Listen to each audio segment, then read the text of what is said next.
کہتے نا کہ مجھے ڈرائیونگ آتی ہے، اس سے تو لائسنس نہیں ملتا جب تک کہ ٹیسٹ نہ لیا جائے. اتنی مرتبہ فیل بھی ہوتے ہیں بہت سے. اور پھر جب کامیابی بھی مل جاتی ہے، دنیا کے اتنے ہی کنٹریز تو ایسے ہیں جہاں پر خود لائسنس حاصل کرنا ایک عظیم الشان جہاد ہے. تو جہاد مالی بھی ہے اور ذہنی بھی ہے، اور اس میں بڑی انسان کا وقت اور توانائی لگتی ہے. تو کہہ دینے سے فقط کافی نہیں ہوتا کہ مجھے ڈرائیونگ آتی ہے، نہیں، چیک کیا جائے گا. اچھا، چیک بھی کیا جائے گا تو پہلے جب لائسنس ملے گا تو لرننگ لائسنس ہے، اس کے بعد ریڈ پلیٹ ہے، اس کے بعد جو ہے نا وہ گرین پی ہے، اس کے بعد پھر فل لائسنس ہے. یعنی ابھی لائسنس مل بھی گیا تم اس قابل نہیں ہو کسی بچے کو ساتھ بٹھا سکو، ابھی تم اس امتحان کی منزل پر نہیں ہو، ابھی خود کو سنبھال لو تو بڑی بات ہے. ابھی دوسروں کا بوجھ تم نہیں اٹھا سکتے. اس کے بعد ایک یعنی اس سے پہلے ایک منزل وہ آتی ہے کہ کسی ایسے کے ساتھ رہو کہ جس کو ڈرائیونگ آتی ہے، تاکہ تم غلطی نہ کرنے پاؤ. اگر تم غلطی کر رہے ہو کہیں تو تمہیں تمہارا سدھار دے، اصلاح کر دے. یہ دیکھیں، یہ زندگی کے معاملات بھی اسی طریقے سے آہستہ آہستہ کر کے آگے بڑھتے ہیں. اللہ تعالیٰ امتحان لیتا ہے نا. ابھی تم اس قابل نہیں ہو کہ خود اپنے بوجھ کو اور خود اپنی سمجھ کے ساتھ دین کو سمجھ سکو، نہیں، کسی نہ کسی کے ساتھ رہو. اسی کو ایک طریقے سے آپ کہیں کہ شرعی لینگویج میں تقلید کہا جاتا ہے کہ فالو کرو کسی کو. ابھی تم خود اس قابل نہیں ہو کہ اللہ کے حکم کو مل کے صلوات بھیجیں محمد اور آل محمد پر، اللہم صل علی محمد و آل محمد. تو آہستہ آہستہ انسان اس لیول پہ جاتا ہے. بات واضح ہو رہی. اور یہ معاملہ ہر ایک چیز میں، کوئی کہہ دے کہ میں ڈاکٹر ہوں، یہ کافی نہیں جب تک کہ آپ امتحان کے پروسیس سے نہ گزریں. حتیٰ جب پاکستان سے کتنے لوگ آتے ہیں وہ کہتے ہیں کہ ہم ڈاکٹر ہیں، نہیں، ایک پروسیس ہے، اس پروسیس سے آپ کو گزرنا پڑے گا، اس سرٹیفکیٹ کو لینا پڑے گا، تب آپ اس قابل ہیں کہ آپ دوسروں کو دوا دے سکیں. صحیح. اس طریقے سے کوئی کہہ دے کہ میں عالم ہوں، نہیں، آپ قم گئے ہیں، آپ نجف گئے ہیں، آپ نے حوض علمیہ کو دیکھا ہے، آپ کے اساتذہ کون سے ہیں. تو ہر ایک کا ایک سسٹم ہے. اس طریقے سے یہ کہہ دینا کہ میں ایمان لے کر آیا ہوں کافی نہیں ہے. وَهُمْ لَا يُفْتَنُونَ، کہ اللہ تمہیں چیک نہیں کرے گا. اللہ سبحانہ وتعالیٰ کیوں چیک کرتا ہے؟ اللہ کو چیک کرنے کی کیا ضرورت ہے؟ ہمیں چیک کرنے کی ضرورت ہوتی ہے کہ پتہ چلے کہ یہ قابل ہے یا نہیں. بلکہ کتنے ہی آپ پروفیسرز کو دیکھیں، ڈاکٹرز کو دیکھیں. ہمارے اساتذہ بھی تھے جو قم میں، وہ خود یہ کہتے تھے کہ جب کوئی طالب علم ہمارے پاس آتا ہے شفاہی امتحان یعنی اورل ایگزام دینے کے لیے، کبھی وہ پہلا لفظ کہتا ہے، پہلا جملہ ہمیں سمجھ میں آ جاتا ہے کہ کتنا پانی میں ہے. ایک معلم جو ہوتا ہے اس کو سمجھ میں آتا ہے، اسے دیکھ کے سمجھ میں آ جاتا ہے. بلکہ ایک اس طریقے سے ڈرائیونگ انسٹرکٹر تھے، وہ یہ کہتے تھے کہ یعنی وہ لائسنس وغیرہ دیتے تھے، تو وہ یوں کہتے تھے کہ ابھی وہ شخص ڈرائیور جو ہے نا آ کے بیٹھتا ہے سیٹ پر، اس کے باڈی لینگویج سے سمجھ میں آ جاتا ہے کہ یہ ملے گا اسے لائسنس کہ نہیں ملے گا. تو جب ہمیں اتنا سمجھ میں آتا ہے تو اللہ سبحانہ و تعالیٰ جس کے لیے ما کان و ما یکون سب برابر ہے، عالم الغیب و شہادہ ہے، وہ کیوں امتحان لیتا ہے؟ مولا کائنات نے فرمایا ہے کہ اللہ سبحانہ و تعالیٰ امتحان اپنے علم کے لیے نہیں لیتا، وہ تمہیں احساس دلانے کے لیے لیتا ہے کہ تم اس کی رضا پر راضی ہو یا اس کے سامنے شکوہ کرنے والے ہو، تاکہ تمہیں احساس ہو سکے کہ تم کس مقام پر ہو. نہج البلاغہ میں کلمات قصار میں امیر المومنین کا کلام ہے. مولا نے جب ایک شخص کو دیکھا کہ دعا مانگ رہا تھا کہ اللہم انی اعوذ بک من الفتنہ، پروردگار میں پناہ مانگتا ہوں اس بات سے کہ میں کسی فتنے میں پڑھوں. اچھا، فتنے کا ایک مطلب وہ فساد والا بھی ہے، کرپشن والا بھی ہے. اگر اس معنی میں وہ دعا مانگ رہا ہوتا تو ٹھیک ہے، دعا پھر اس میں کوئی حرج نہیں ہے کہ پروردگار میں تجھ سے پناہ مانگتا ہوں کہ میں کسی فساد میں مبتلا نہ ہو جاؤں. لیکن وہ جو کہہ رہا تھا وہ امتحان کے معنی میں کہہ رہا تھا. اب المومنین جانتے تھے، تو اس نے دعا کی کہ پروردگار میں تجھ سے پناہ مانگتا ہوں کہ میں کسی امتحان میں نہ مبتلا ہوں. مولا نے کہا نہ، یہ دعا نہ کرو، اس لیے کہ دعا قبول ہی نہیں ہونے والی.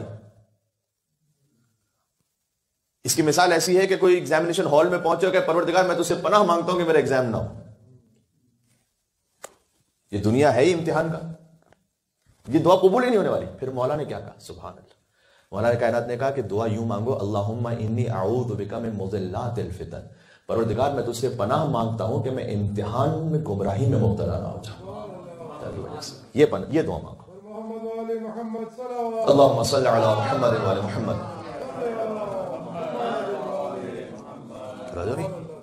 یہ دعا مانگو کیونکہ امتحان تو ہونا ہی ہے. یہ نہیں ہو سکتا کہ امتحان نہ ہو.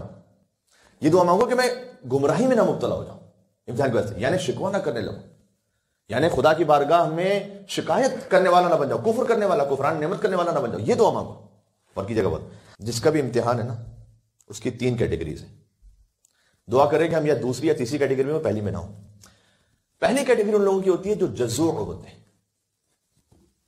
چیخو پکار، شکوہ شکایت گلا کرنے والے. یہ وہ ہوتے ہیں. غربت کے اسباب میں بیان کیا گیا ہے کہ اپنی غربت کو انسان ہر ایک کے سامنے بیان کرتا ہے. یہ خود غربت کے اسباب میں سے. اللہ کو پسند نہیں ہے. کچھ ایگزمپشنز ہوتے ہیں کہ آپ کسی کے ساتھ ایک خاص کوئی بات کرنا چاہ رہے ہیں، وہ ایک الگ بات ہے. لیکن آپ نے دیکھا ہوگا کہ بعض لوگ ہر جگہ ادھر ادھر ہر جگہ جا کے اپنی یہی شکوے شکایتیں کہانیاں سنانے لگتے ہیں. یہ غربت کے اسباب میں سے کہ جتنا سناؤ گے اتنا اور غریب رہو گے. حدیث سنا رہا ہوں میں آپ کو.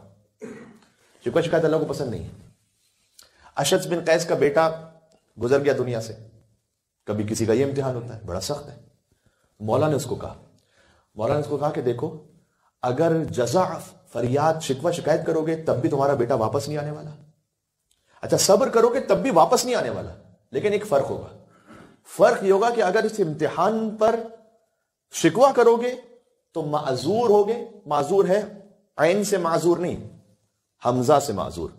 اس کا مطلب ہے بوجھ اٹھانے والے. یعنی اب تم پر ایک بوجھ آ جائے گا اللہ کی جانب سے، قیامت میں اس کا حساب دینا پڑے گا کہ کیوں اس کی رضا کے سامنے تسلیم نہیں ہوئے تھے. مولانا نے کہا اگر شکوہ کرو گے تو معذور ہو جاؤ گے اور صبر کرو گے تو ماجور ہو جاؤ گے، یعنی اجر ملے گا. تو بیٹا واپس نہیں آنے والا. اس کا غم اپنے مقام پر، گریا کرنا ہے، اس میں آنسو آ جائیں اس میں کوئی حرج نہیں، وہ بے صبری نہیں. لیکن گلا کرنا یہ الگ چیز ہے. دوسری کیٹیگری امتحان میں جنہیں صبور کہتے ہیں، صبر کرنے والوں کی. صبر کی بھی دو قسمیں، ایک ہے صبر، ایک ہے صبر جمیل. قرآن میں لفظ استعمال ہوا ہے، دو الگ الگ ہیں. حدیث میں آیا ہے کہ صبر جمیل، صبر یہ ہے کہ انسان کہے کہ ٹھیک ہے جو اللہ کی مرضی. صبر جمیل یہ ہے کہ صبر بھی کرے اور ذرہ برابر بھی دل میں شکایت نہ آنے پائے اللہ کی. یہ صبر جمیل. تیسری کیٹیگری جو معمولاً ائمہ علیہ السلام کے لیے ہوتی ہے، کوئی ان سے جتنا قریب ہو سکے، وہ ہے شکور. امتحان میں خود نہج البلاغہ میں ہے، جب رسول اللہ نے کہا کہ اے علی میں آپ کو شہادت کی خبر سناتا ہوں کہ آپ کو شہید کیا جائے گا، آپ کے صبر کی کیا کیفیت ہوگی؟ تو مولا نے جواب دیا کہ یا رسول اللہ یہ صبر کا نہیں، یہ بشرا یعنی خوشخبری کا مقام، تو خوشخبری کا مقام. تو اس خاطر ہے کہ وہ علی ابن ابی طالب جن کے لیے 10 آیات ہیں قرآن کی اور احادیث کا انبار ہے فضائل علی ابن ابی طالب پر، لیکن اس علی نے کبھی یہ نہیں کہا فزت ورب الکعبہ. جب شہادت کی منزل آئی تو فرمایا فزت ورب الکعبہ. خود مولا کائنات کی بحر الانوار میں ایک حدیث ہے، مولا کائنات نے فرمایا کہ اللہ نے میرا امتحان 14 مقام پر لیا. بڑی دلچسپ حدیث ہے، وہ کبھی سناؤں گا آپ کو. مولا کائنات نے کہا اللہ سبحانہ و تعالیٰ نے میرا امتحان 14 مرتبہ لیا ہے. 7 مرتبہ رسول اللہ کی زندگی میں، 7 مرتبہ رسول اللہ کے بعد. تو جب امیر المومنین امتحان سے نہیں بچ سکے تو ہم اور آپ کیا ہے؟ تو امتحان تو ہونا ہے.